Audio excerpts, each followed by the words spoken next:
How to change your macros on MyFitnessPal app. Firstly, you have to open MyFitnessPal app, move to the dashboard. Now click on the more option. You can see here goals. Click on the goals and you can see here the macros. It means the nutrition goals.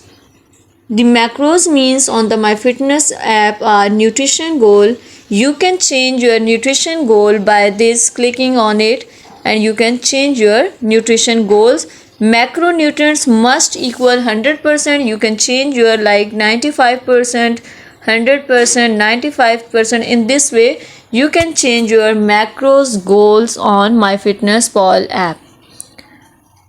Just make sure to watch the complete video and follow each step carefully to avoid forgetting anything and making mistake.